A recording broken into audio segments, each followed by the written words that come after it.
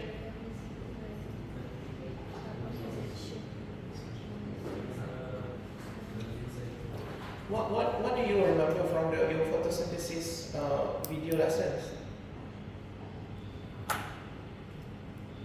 What?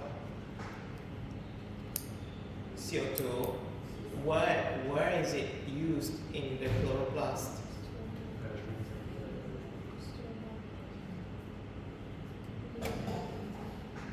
Is it in light ration or in the Kelvin cycle?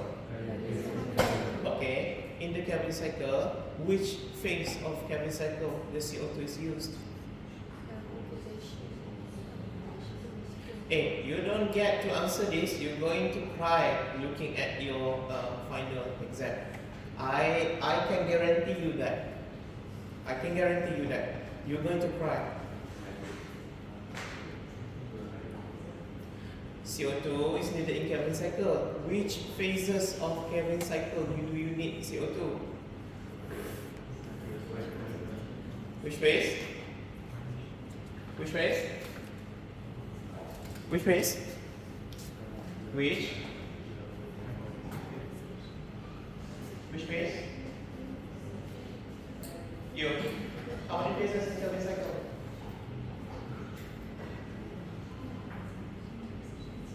How many phases in Kelvin cycle?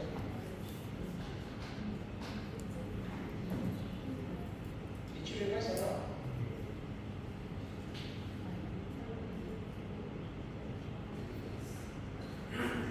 Yeah, but this has been given earlier. And even if you didn't do that one, didn't your friend do the photosynthesis? One of you will do photosynthesis.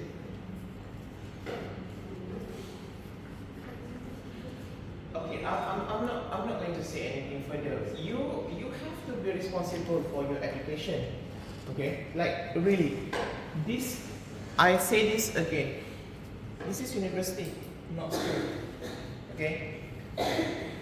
Question like how many phases in Kelvin cycle is super fundamental. Even if you don't go to university at your A level or metric or STPM or diploma, you should learn about that.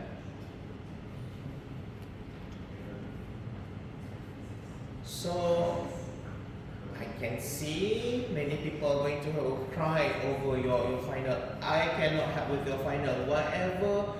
Whatever bad that you give, that's your mark. Cannot help. Like zero help can be given to your final. I could only help for your first test and second test only.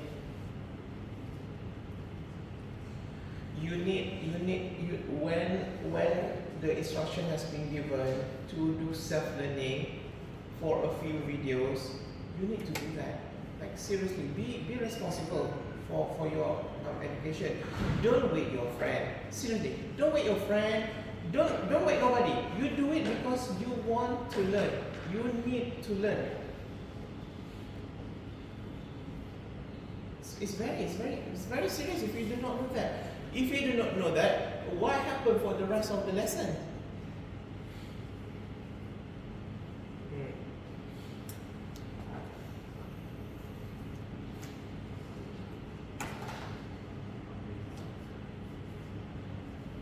All right. Okay. So that's about the air requirement. Now let's look at the light requirement.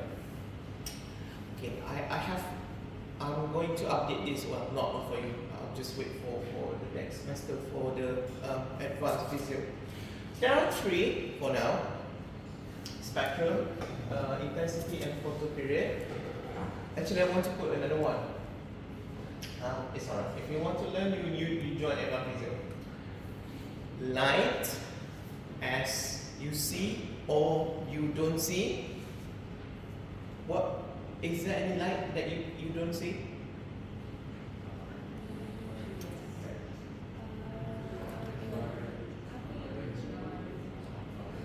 What lights that you do not see? Gamma ray. Okay.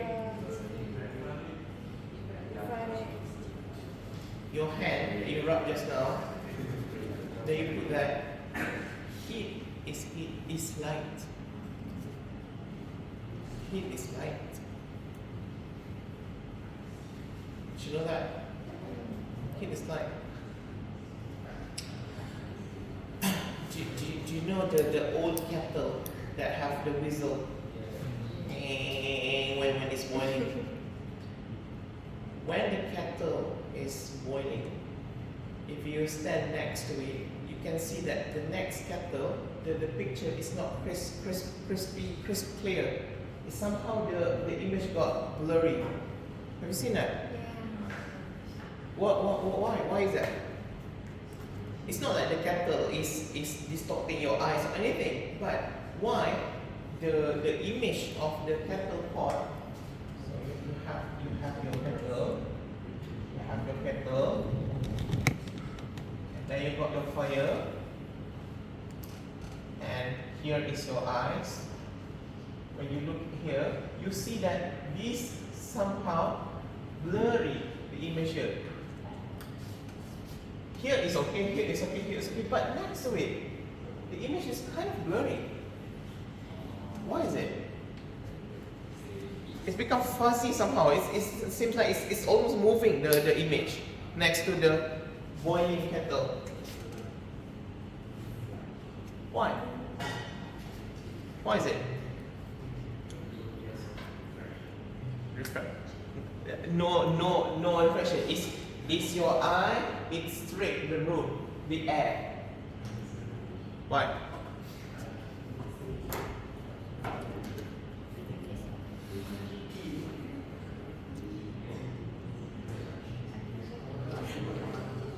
I think if you watch some of the videos, I have mentioned about this. Again, be responsible of your education. You are no longer a children. You see, one good behavior that I had when I was a student, even though the assignment was given to my friend, I was just the busybody that will do that as well. People call that stupid because just deliberately asking for extra work. Well, I know a lot. Seriously know a lot. But of course that time I've never eaten Maggi and everything, so got lots of energy. You eat Maggi, right? You find out later the habit of eating Maggi from now is not good actually. My first Maggi was when I was 31. Wait. After 30 something. After I finished my PhD. A year and a half after that. I went to Bangkok, I got some work there. That was the first time I had Maggi in life.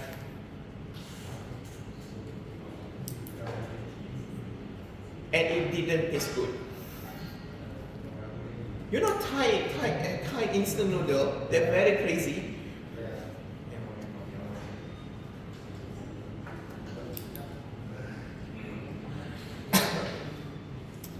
You see, this is actually giving off heat, and the heat is light, and the light that it gives off is actually the light beyond your retina perception. You see, light, as mentioned here, light has dimension. Okay, even if maybe you have learned from physics. One qualities of light that is very enigmatic or mysterious is it's having duality nature of light. Light can be wave, light can be particle at the same time. It's not like it's wearing a mask or anything. No. It's having both of these at the same time. It's like you are one person and another person at the same time for people suffering from bipolar disorder. something like that. Yeah. So these actually give off the quality of light that is useful for plants. When the light is being viewed from its wave quality, that's when you get the color. This one. Light quality. That's when it's measured in nanometer, the wavelength. See the wavelength? So one complete cycle is here. So that is one cycle. So depending on whether the one cycle is having this length or whether the cycle is having this length, so that's one cycle. This will give blue. This will give red. 400 nanometer, 700 nanometer. It's the same cycle, one cycle of wavelength. You know, wavelength is oscillating. You recall that from your physics lesson. However, because the blue light has this short wavelength, it can complete one cycle much faster than the red light. Red light, because the wavelength or the waveband is longer, it takes much longer. So you cannot. Do you see this floating around in the air? This squiggy world. You know, coming to your friend's ear, coming this side, not going that side. You see that? What you see, whether the light is behaving this way or this way, is actually the color. The color. When the light is behaving this way, short wavelength, you see blue. Anybody wearing blue? Yes, thank you. Right. But when it's behaving this way, you're having a red color. Anybody wearing that? Red? I'm not wearing red.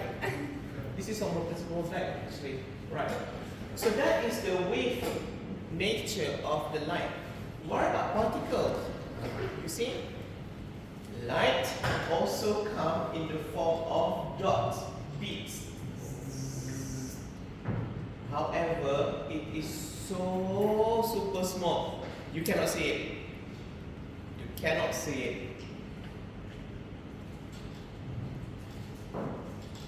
The proof that the light has particle is X-ray. You see X-ray when you go. Have you done X-ray before? Yes. You go to the radiology room, so you need to open everything that you need to open, and then the camera guy will say that do this way, do that way, whatever. Then he would take a picture, right? And then you will get your radiograph from your X-ray. What does it show? Bone, organ. What else? So mostly you see your bones. Actually, there are organs can be seen as well, but because you're not radiologists, you do not know how to interpret that. You see, oh, why black? So why bones? Why can't see the bones? You see, the X-ray radiation, the X-ray beam, it penetrates your shirt, it penetrates your skin. But however, your bone is very dense. It's got calcium, it's got phosphorus, and some other minerals in it. When the particles of X-ray radiation traveling, it passes your shirt, it passes your skin, it passes your body water, and then come near the bone, it cannot pass to the bone because the bone is so dense. So the particle now is blocked. When it's blocked, so that's why it's formed the image of your bone.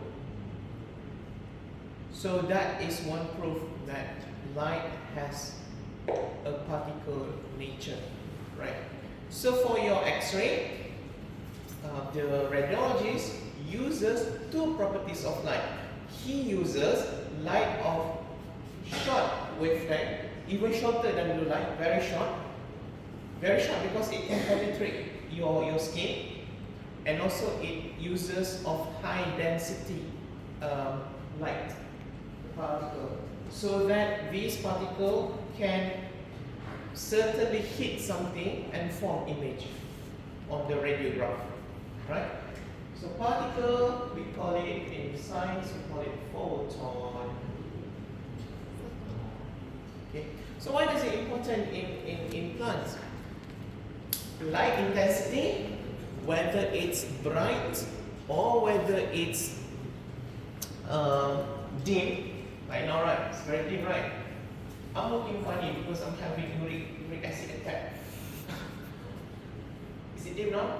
Yes. So if I open now, it's bright, right? So if you open your phone, remember the GPS status, it gives you the lux, right? So now the number of particles of light is lower, but when you have extra light, the number of particles of light gets more around. So it is a measure of light intensity or the quantity of light. So that's the first property. The second property is the color. You see white because it's full spectrum, because many colors are present together, then they combine, then you get the white light. But if you go outside, you will see, oh, it's not so yellowish today. Yeah. But what if the light is of only one dominant color? Then you will see some effect. You know, some light kind of having the reddish color, like incandescent light, warm color, you know, warm light. Yeah. So that is light of different spectrum or quality.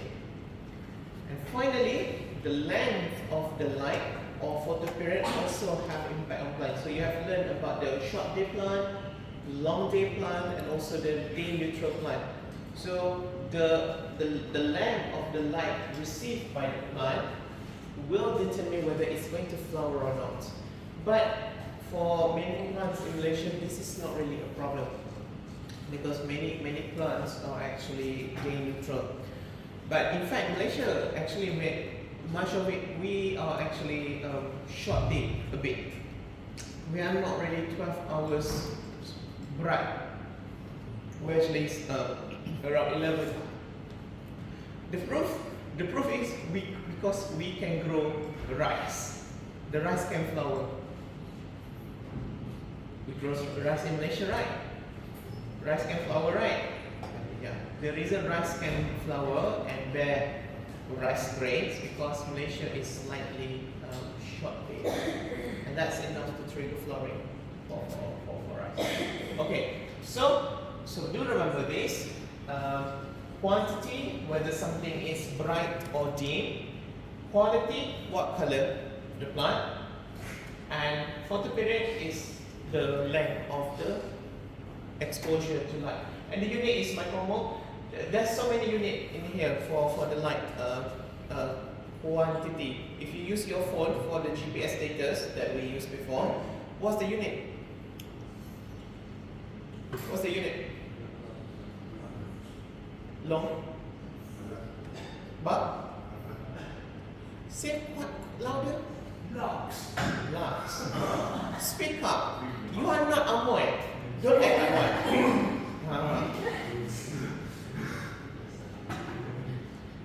You Lenoy or Lenoy? So act like one. Okay? And then the nanometer will determine what color is it. So 400 nanometer is blue, 700 nanometer is red. And the length of the light can be minutes, hour, whatever time. So coming back to the kettle, what is this? So this is actually the light of this region, the infrared. Your retina, this is your eyes, right? This is your eyeball. At the back of your eyeball, do not poke. At the back of your eye, there is a tissue called retina. This retina have so many photoreceptors. The cone cells and the rod cells. See? Cone cells and rod cells. So these photoreceptors, they only perceive color from 400 nanometer to 700 nanometer. Effectively the rainbow color. Okay? Infrared, as you can see here, it is beyond 700. It's usually 1000 nanometer. So can your retina perceive it? Photoreceptor? No. So the signal from this infrared still coming to your eyes. It travel and reaches your retina. But your retina your retina will absorb it, but your brain cannot interpret it. So it has to give something, right? So it gives you this fuzzy image. It tells you something is there, but I do not know how to interpret. Just to tell you something is there. You know, some people can see hantu, ghosts. Why some people can see ghosts? You can't. They have extra photoreceptor. Some of you I've met a few. You have some people, they have mutation here. They have mutation at the back of the eyes here, the rod and the cone cell. When they look at the sky, what's the color of the sky? Yeah, they will see violet. Yeah, because that is the true color of the sky. Our human eyes are very limited. Okay, are very limited. So even though the truth is the sky is full of violet color, your retina cannot interpret it. It will interpret to the closest color that you can, which is blue. So that's why you see the blue color. But for some people with mutation, they have, better sensitivity of their photoreceptors. They can see the actual color of the sky. It's not doomsday. It's the photoreceptor. You see why the sky turn violet. Right. Is there anybody else see any color other than blue? What color can the sky be? Orange. Actually, that's not that. Actually, that's true. Sky color. That's actually due to the distance of the sun gets farther away from you. When the sun is up here, it reaches quicker to you. But when it's all the way to the end of the horizon, at first it was blue. But as it gets closer to you, the blue loses its energy, it's shifting towards red. That's why you see the sunset looks orange reddish. The color can shift. How do you think scientists know the distance of the star from our planet? For example, the scientists know the distance of the sun from the Earth. What was the distance? 300 million kilometers or something? 200 million kilometers something? Do you think the scientists go there and do the measuring tape? All the way to the sun. So how do they know? Based on the color? It's actually true. Based on the color. Based on the color. The farther the object, the celestial object from you is, the redder it becomes. The redder, it's shifted toward a red side. You see black, right? But there are cameras that can see because they are still red. They are deep red, they are infrared, they are different kind of red that humans cannot interpret. But there are machines that can interpret these different shades of red. And there are reds that are so deep red, meaning that so dark red you cannot see. They are actually far away from us. So that's why, when NASA reports, this star is 20 light years away. This star is 50 light years away. Light away is okay, not million kilometers away. Light years. Light is what's the speed of light? 300 kilometers per second. That's very fast. Very fast. Okay.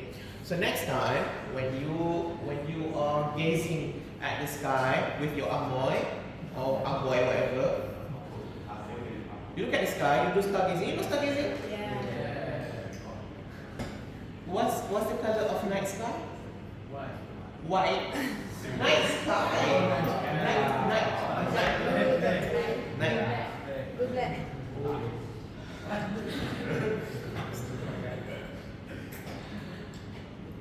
What color? Dark.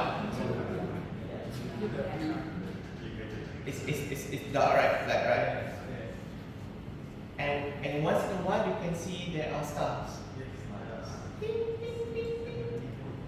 But you see one star here. Did you know that due to the limitation of your eyes, actually there are actually some stars in between the two stars, but you cannot see.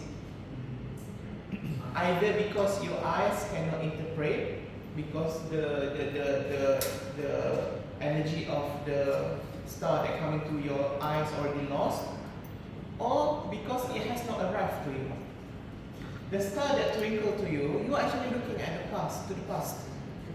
When it reaches your eyes, the twinkling star, maybe the star is no longer there. It's already blown out. So maybe it was created 100 million years ago. What's coming to you? Only the remnants of its light. That's it. So two stars, so the moral of the story here is, when you don't see something in between, don't quick to judge. There's always something there. Either you can't see it or it has not arrived yet. Or is it too big? Or is it too big? Do you understand what I'm saying? Yeah. Right?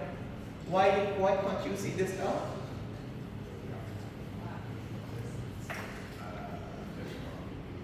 It's not even 30 seconds, I was already forgotten.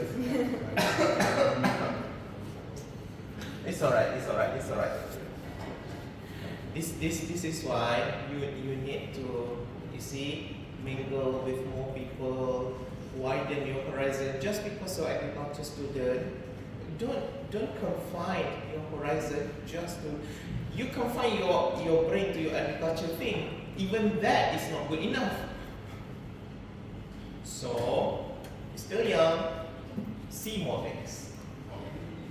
Right. So this is pretty much the same thing. So light is actually needed for the photosynthesis. Remember this? You learned from the photosynthesis. What's this? What's this? Nobody remember? Nobody remember? You're going to cry in your final. I can assure you that you're going to cry. You're going to cry. It's so sad, no sound coming up. Thanks.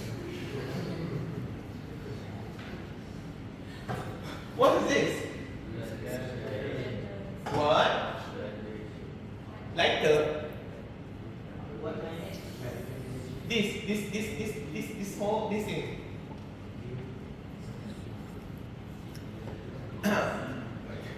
What is it? What is it? Can somebody stand up to answer?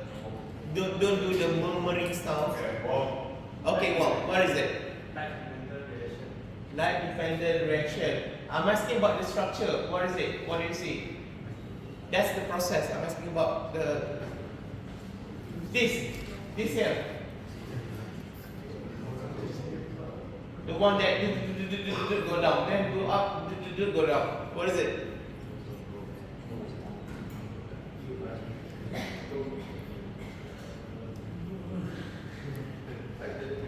Oh, suddenly one becomes so shy now.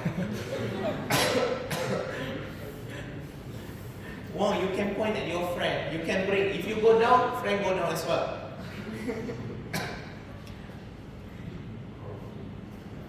What is it? Chlorophyll? I'm showing here, right?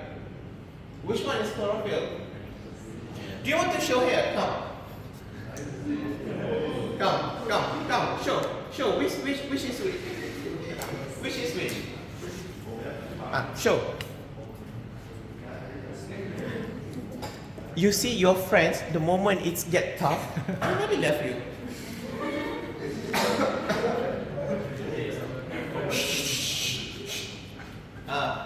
Okay, now show me where is chlorophyll.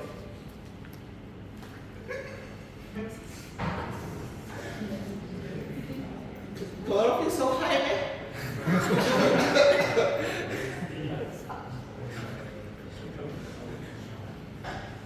Actually, I think the entire thing is inside the chlorophyll. Everything cannot be chlorophyll. To start with, is everything green? What color is chlorophyll? Green.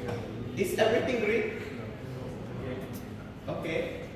So, again, where is chlorophyll? What is that? Photosystem too. No, you're pointing just now. What is it? You mean? Okay, show me. Where is the chlorophyll? You have pointed to it earlier. No, the one before it. Okay. What is that? It says that. What does it say? P6. The one like 80. What is it?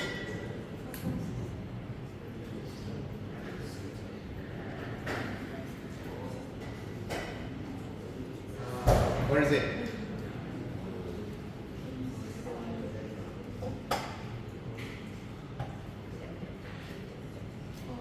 P680. There are names for it. It's called reaction center. Reaction center. Or it's got multiple names, synonym. Or special chlorophyll A molecule. Special chlorophyll A molecule. P, it means peak. 680 means nanometer, meaning that this special chlorophyll A molecule can get excited with the arrival of 680 nanometer of light. That is red light. It gets excited, then it goes up. The one that is shown up there, point to the one up there. That is not chlorophyll. That is actually just the chlorophyll never move. Get ejected. That is actually the electron. Okay. What about the other things? The one in the middle. The one here. What are these? They are the enzyme. What? Enzyme. They are proteins, but they are not necessarily enzyme. No. What are they? The whole thing here.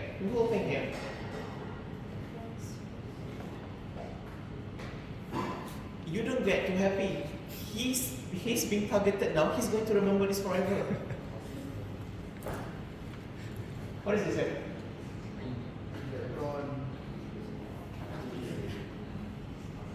Any good-hearted friends want to help?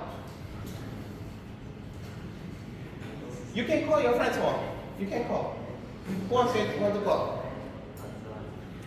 One friend, two friends. I don't know. The more the merrier. Who wants to call? I don't know. Or Sila. Okay. Come.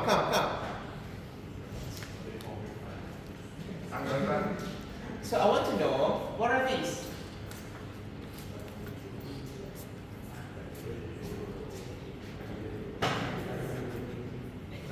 Hey, you come to watch, huh? I want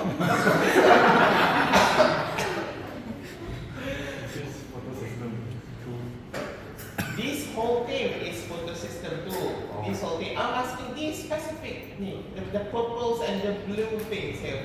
Collectively, what are they?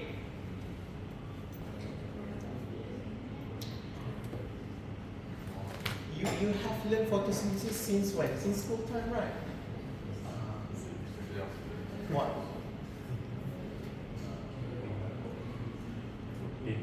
What? Okay, protein, getting that. They are kind of protein. So collectively, what are they? What are they and what they do?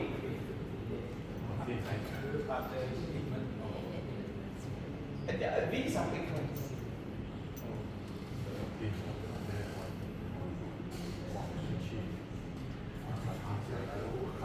Transforming the light into vibration. As I say, transforming. Transforming the light into vibration. That story is actually here. You're still here. Whatever that you have answered is still here. I want this.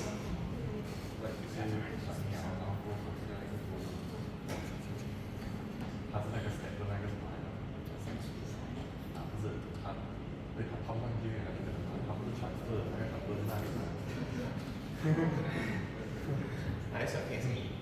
Soon I'll ask a question about Sultan. Coming soon. Photosynthesis, right? So these are what we call collectively electron transport chain, ETC, electron transport chain. Why? Why the name that way? Because it accepts and transports electron. So I'm worried about your photosynthesis. I don't know what's gonna happen. Hey, please do listen about this, okay? If you fail photosynthesis and people know who's your lecturer, people going to like this. You know I teach photosynthesis for the whole Malaysia and the neighboring region. You should know that I'm the photosynthesis guy. If you are unable to answer photosynthesis, when people ask who's your lecturer, oh no, I'll do it double. So this is light, okay? Light coming to the surface of thylakoid membrane. Okay, these are on your thylakoid membrane. On your thylakoid membrane are many pigments, not only chlorophyll. There are pigments, there are chlorophyll, and some chlorophyll have this special ability to eject its electron. Okay, it becomes excited, then it becomes unstable. Nothing can stay excited forever. So the electron doesn't go back to the chlorophyll. It's passed to the next electron acceptor. The first one is called phyophytin. Phyophytin then pass the electron to quinones, quinones A, quinones B, and then to cytochromes B6F, and then to plastocyanin, and then to the other photosystem, which is photosystem 1, which contains another special chlorophyll A molecule, P700. You see? So that's why collectively this is called electron transport chain. And each of these, phyophytin, plastocyanin, and quinones, they are electron acceptor. Okay? Why? They need to pass this so that why they need to pass the electron? To achieve what? I'm worried about it. Okay, it's true. At the end, it will find this nicotinamide, the reduced nicotinamide dinucleotide, dinucleotide phosphate. But why it has to move from one acceptor to another acceptor? Why can't it be phyophytin straight to P700 straight to an ADP? Why it has to go through all of these steps? Why?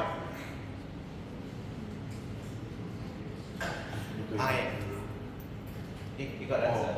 Why? It wants the energy to make the ADP. That's the end of it. But what's the mechanism?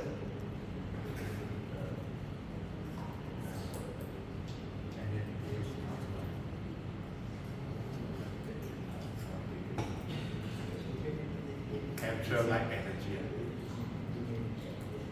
Long story ago, this here. Oh, okay. We are already here. Okay, no. You lost the bus already. We are already here.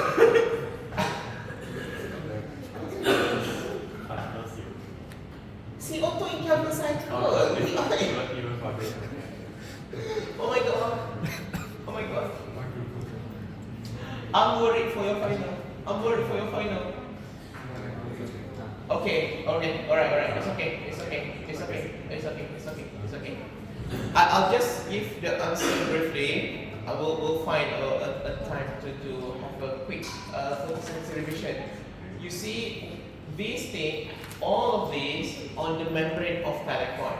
Thylakoid membrane, like this, like say that this is the membrane of thylakoid. This side facing stroma, the environment of chloroplast. This side facing the inner of thylakoid, this which is the lumen. These acceptors, they are protein, they are actually in the membrane of it. One face is facing out, one face is facing in. As electron is passed from one acceptor to another acceptor, you know what happens? It will scoop in hydrogen from one side, bring to the other side. Hydrogen from here, move to here. Why it move? Because electron triggers the acceptor to scoop and dump. Scoop and dump. The more that happens, the more hydrogen build up in this side. And this hydrogen, it will need to reach back the chemiosmosis because the concentration is imbalanced now. More concentration, less concentration of hydrogen. So to do that, it will exit one protein called ATP synthase. That's where you get your ATP. Because when it exits, the protein will turn and combine ADP and inorganic phosphate together. I'll be surprised if you can get this. So it wants potential energy from the concentration, from the high concentration to low concentration. Yes. Oh. Yes. So this guy here, the function is the more of them are present, the more hydrogen can be scooped and bring into the thylakoid. That's why. That's why. Okay. Anyway, thank you for trying.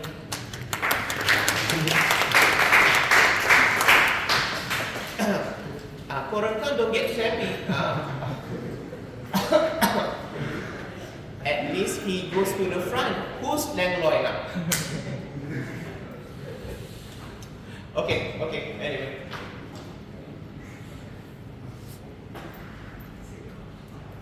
There are many photosynthesis video. I'm scared for your photosynthesis because that's fundamental. Like seriously fundamental. What's gonna happen to you? What's gonna happen? Are we going to need extra class? Because photosynthesis will it's already in your final. Cannot be reversed. What's gonna happen to you? What's gonna happen to you? Okay, anyway. So no need to worry about that. So let's see about water. Another requirement for plants. So water, there's oxygen in water, pH in water, EC of water, and temperature of water, which you have dealt during earlier the semester. Let's see. Oxygen. Okay.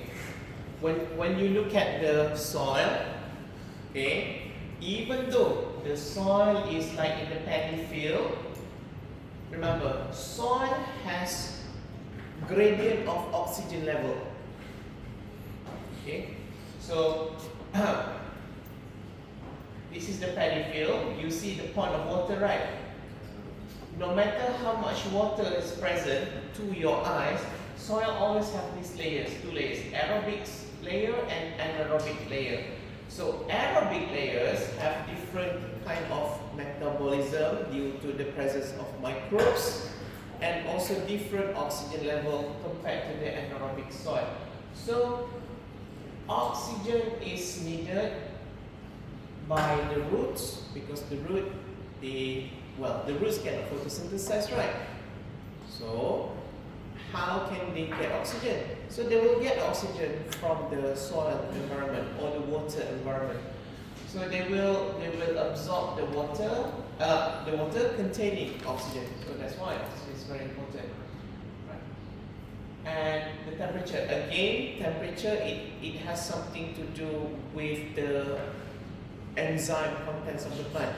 If the water is hot or warm, what absorbed by the plant will be hot water as well. If hot water goes up the plant, what's going to happen to the rest of the plant? It's going to denature the plant as well. It's going to cause the plant to wilt, all going down. So there's a small experiment here, so you can see that depending on the root zone temperature, 15 all the way to 35, you can see that with the increment of temperature to the optimal of 25 degrees for C3 plant, the plant gets the biggest, but if you increase the temperature any longer, it will be smaller. Okay, so the effect similar to the air temperature. Okay, the water temperature is a similar effect. So it gives different effects at different level. You've got less amount of conductance, chlorosis, electrolyte leakage, and so on. So, if you are growing your vegetable for your horticultural activity, it's always a good idea to ensure that your water is cooler than your ambient. Let's say that your ambient is 28 degrees. If your water is 24, that's good enough. Okay, your plant can use it properly to cool itself. Right, pH. Okay. You should know this from the nutrition lessons. pH for any species has its own optimal value, but as a rule of thumb, you don't want your pH of your soil or your hydroponic water to be too acidic. When it's too acidic, it's going to experience what? Look at the graph here. What becomes less available? NPK, and also sulfur and calcium. So major or macronutrient deficiency when it gets too acidic. That's why people practice liming. Put calcium carbonate to the soil to bring back up the pH. But if the pH is too alkaline, that's not good as well, because the trace element such as iron, manganese, boron, copper, and zinc will become deficient. Not deficient as in they have left the soil. No, they are in the soil but become unavailable for the plant to uptake. Okay, they are only available the moment the pH becomes optimum again. So usually the pH is kind of happy region for the plant in the range of 5.5 to 6.5. That's the happy region for most plants. Right. Okay. EC. You should know this. You've dealt with your EC meter, right? Who have not used the EC meter before? You should know, right? So what does it measure? It's measuring electrical conductivity. That's why you see the unit. I think the unit of the one that we have is this one, micro Siemens over cubic centimeter. It can be also micro mega ohm. No, this is not mega ohm.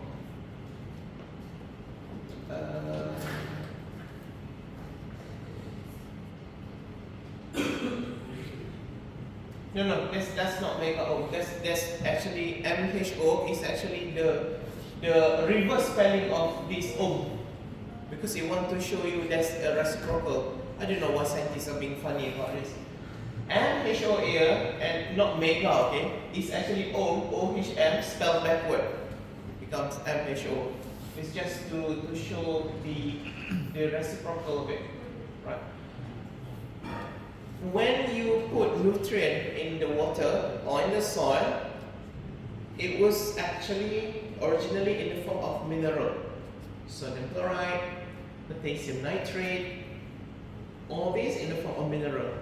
When they are in contact with water, these minerals, they're going to dissociate into their own ionic forms. Now they become ionic compound. So these ionic compound, now they can create charges, and these what being detected by this EC meter, meaning that the higher concentration of your dissolved salt in your solution, the higher your EC level going to be. So what's the reading? Do you remember the reading that you got from your experiment earlier? What was the reading? What reading? 800 what? Kilogram.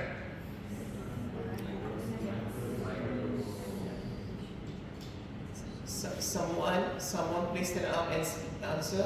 What was the reading? Why don't this not your bench, the one behind this bench? Someone stand up and say the answer. What was the reading? What's your name? What's your name? Okay, Wafi. What was the reading of your EC, your experiment earlier? Okay, 800. How's your plant looking? Happy? Not happy? Do you think that's enough? Okay, if you were about to leave your plants to live longer, what happened to the EC? Does it stay that much? Do you reduce it? Do you increase it? You need to reduce? No. If you want to leave your plants to grow longer on the shelf, what needs to happen to the EC level? Do you reduce the EC level? Do you keep it the same 800? Should be higher. Why? They will need more nutrients. How do you know the nutrients that you give is more now using the EC meter? This is the kind of question you're gonna get in your final essay, by the way. The higher the EC level, the higher nutrient nutrient concentration. Is it that way or is it the other way around?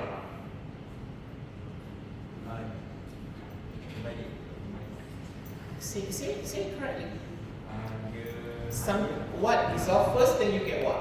Say. The dissolved nutrient concentration, the higher the EC level. Okay, that's right. So the more fertilizer that you dissolve in the solution, the more ionic compound going to be present in the water. The more ionic compound, meaning the more electrical activities, charges going to go around, right? So the higher the reading is going to go around. However, EC meter, one thing, it does not tell you which element is more, which element is less. It just tell you the general ionic content of that particular water or soil. To know the exact whether nitrogen is less, calcium is more, and so on, you need to send this to the lab. Okay? Alright. Right, nutrients. Do I even need to go here? You already know, right? Do you? Nutrients. So, why nutrients are important? Or based on the composition? Purity and microbes. Right, composition. How many elements needed by the plant? 17. Okay. What are the framework elements? Ditro. Framework element. I cannot walk properly now. Ditro. What's the framework element? From the 17 element, what are the framework element? Cepat. Answer. You read the notes already in there. What? Okay, stand up and answer so that your friend can hear.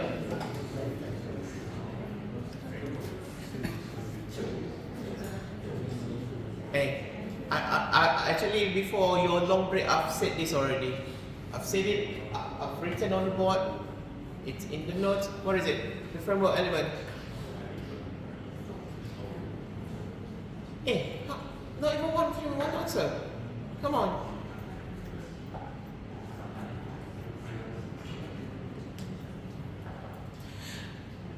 Are you portraying adult behavior now? When your lecturer is asking you to stand up and answer, and you refuse to do that, are you being an adult now? Okay, thank you. What are the framework elements? The framework elements are CHO, carbon, Okay, hydrogen, CHO, carbon. carbon, hydrogen, oxygen. Alright, cool, thank you. Is that so hard? Okay, so these 17 are needed, and you already learned it, so we don't have to go that far. What if suddenly I take phosphorus out of it? What's going to happen to the plant? This group. What's going to happen if I remove phosphorus from the mix? What's going to happen? Somebody stand up and tell me why phosphorus is important. If it's not present, what's going to happen to the plant? Now, come on. Stand up, answer. Shh. It can't flower. It can't flower. Okay, that's toward the end. What happened in the beginning? The flower is actually all in flower at the end. At the beginning. Phosphorus is important to do what?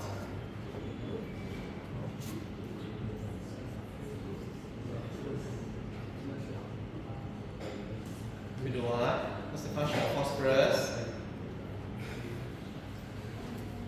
What's the function of phosphorus? Or do you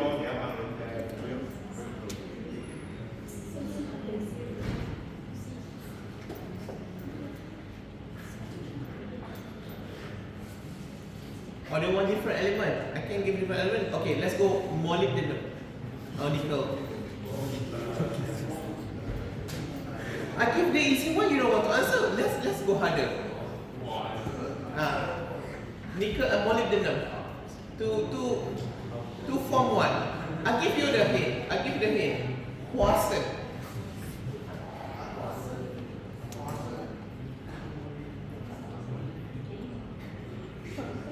You've never eaten hwasen.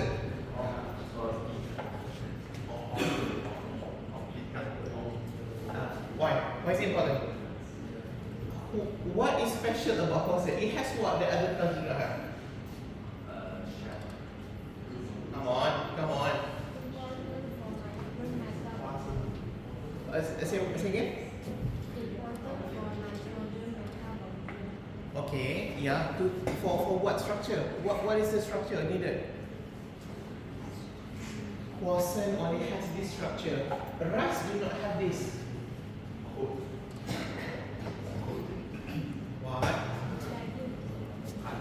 What?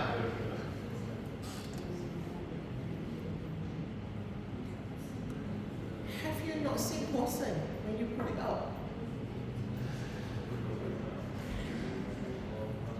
Why you from the region of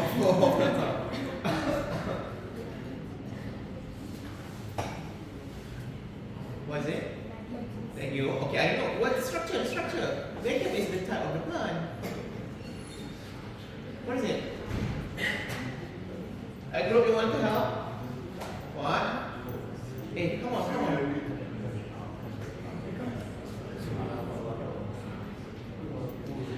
I give you another clue. The shapes look like hulu.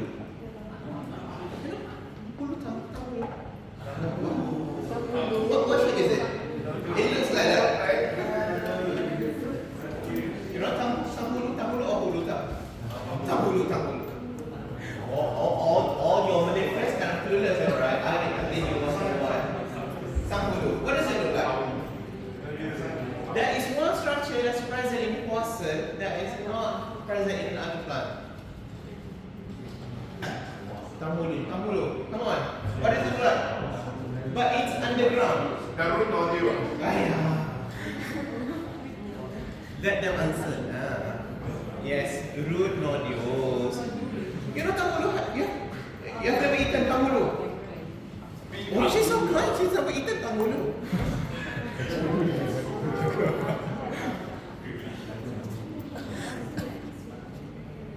Do you know tanghulu? Okay, good. All right. Right. Okay, so nutrients are very important. Okay.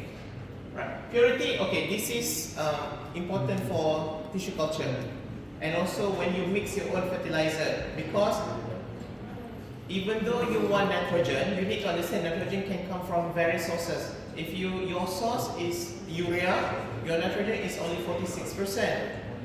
But your nitrogen can also come from different compounds, potassium nitrate, okay, ammonium nitrate, and so on. So purity is important so that you can combine your single fertilizer correctly to achieve the right ratio for your crop at that particular age, right? And okay, this is quite most people overlook this. When you fertilize your plants or crops, remember, you don't only fertilize your plant, you actually feeding the microbes in the soil. The soils have microbes.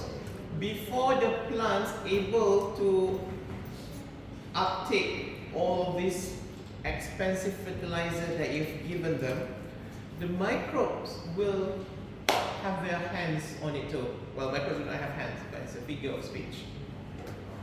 Because some of these fertilizer, they need to undergo some kind of metabolism first, get metabolized first, before they become available to the plants. For example, in our atmosphere, what is the most common gas? What's the percentage?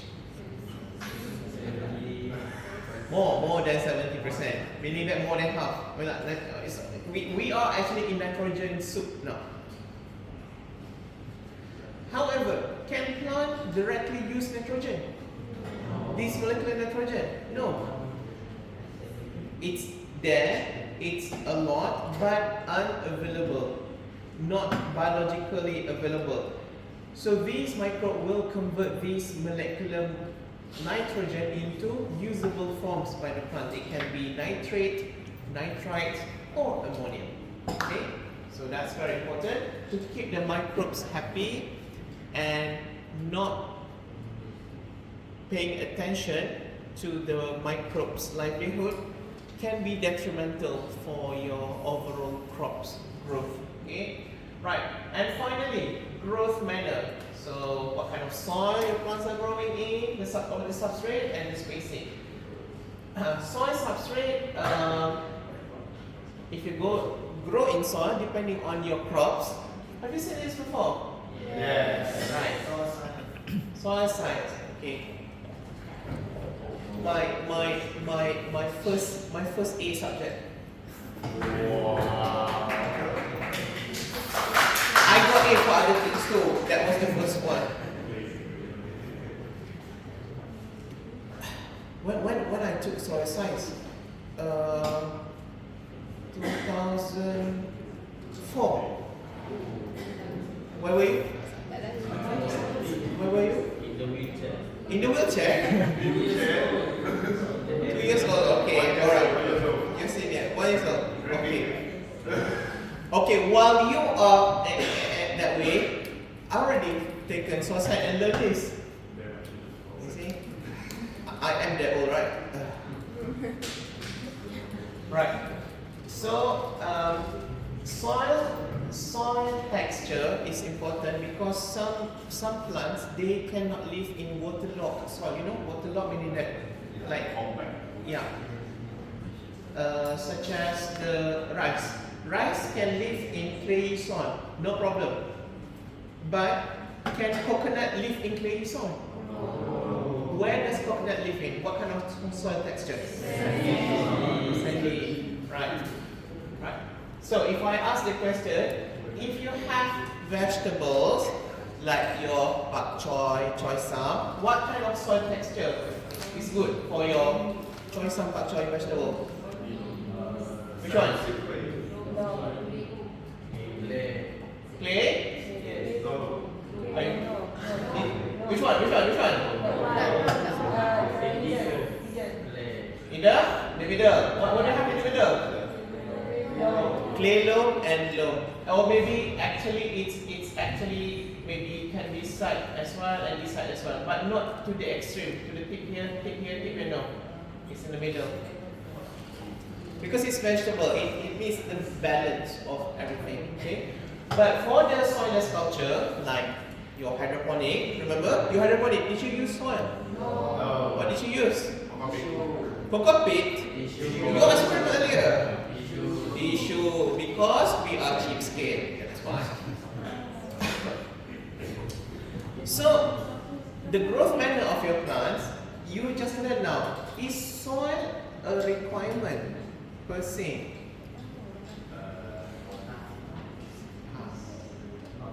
So, do plants need soil, or do plants need the nutrient and support?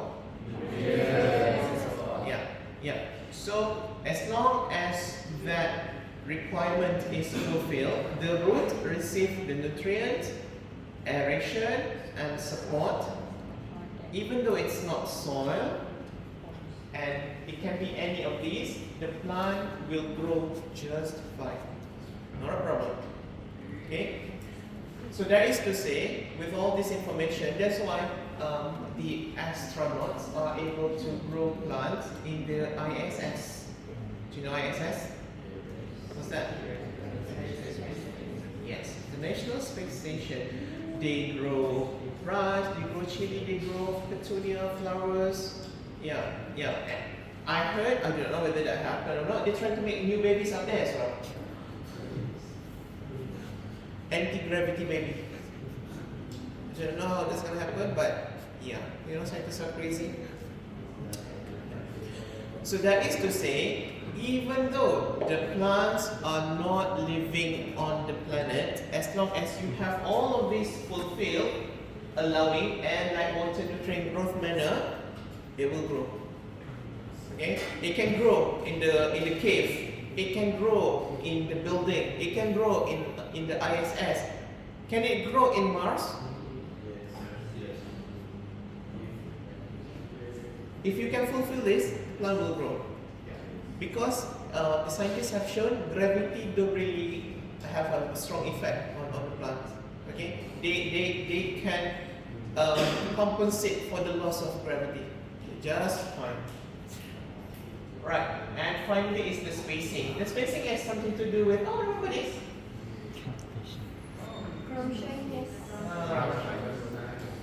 Some of you took pictures. I don't see the cross shyness. I see your. What are you showing? you see when the spacing is not right, you are actually giving the signals of more far red light to the bottom of the plant. So the plant, instead of growing bushier, it will grow slimmer and slender, taller. Sometimes you want that characteristic, sometimes you do not want. Okay, you want this characteristic of taller plant. Maybe if you are growing bamboo, you want your bamboo to be as tall as possible, because the taller it gets, the more bamboo you're going to be able to harvest. Right? But if you are growing rice, you want it this way or less spacing? Do you want a dense spacing rice or loose spacing rice? Dense. Why?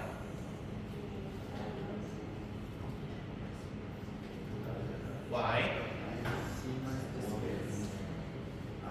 30 rice per meter square or 20 rice per meter square? Which one do you want? Just now you said dense. If it's dense, it means 30 rice per meter square. When you have more rice per given area, your rice is going to experience this. Some is going to receive more light, some will receive less. Or some rice will actually experiencing, less canopy radiation interception. So less photosynthesis and you will get less harvest. So this is about economic matter. You don't want to spacing your rice too much until you have less rice plant, because less rice plant you have less yield. But you don't want it to be too tight, because too tight you will have less yield per plant. So there is a sweet spot for that. Okay, depending on your rice type that you're growing. Okay, that's all. Right. What's gonna happen to your photosynthesis? That's very worrying. Photosynthesis a lot, okay? So much in that. What's gonna happen? That's worrying. Very, very worrying. So what's gonna happen? What time now? Any question? 9:50. 9:50. Any question? I need to go to the hospital. This thing is killing me.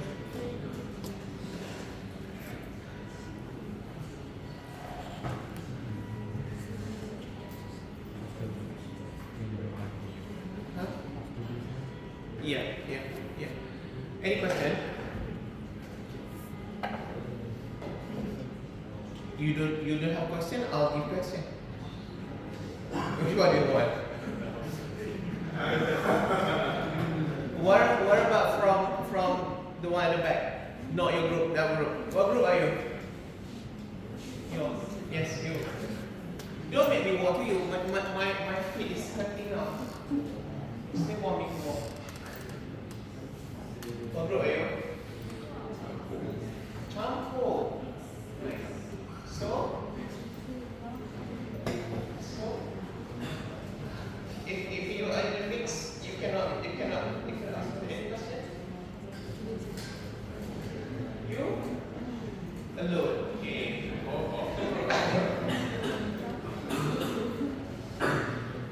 It's not a question. If you don't answer, I'll ask question.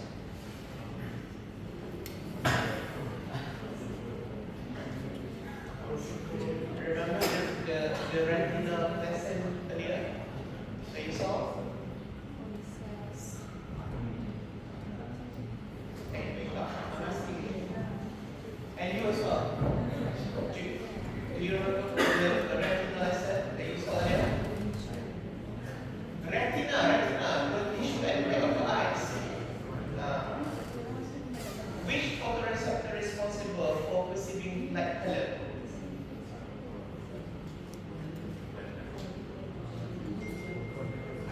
Which?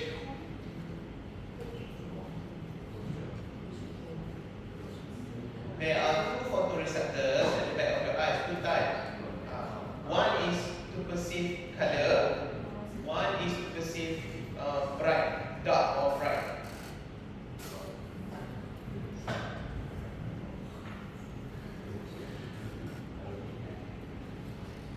Have you not revised, you watched the video for revision?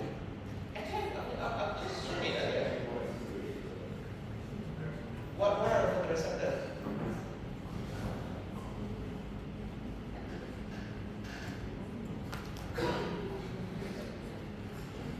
Cepat. Come on, what's your name? Daniel. What group? You forgot your group?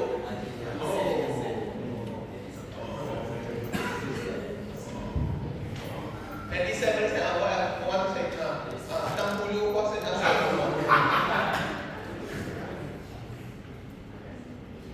Dari saya pada saya.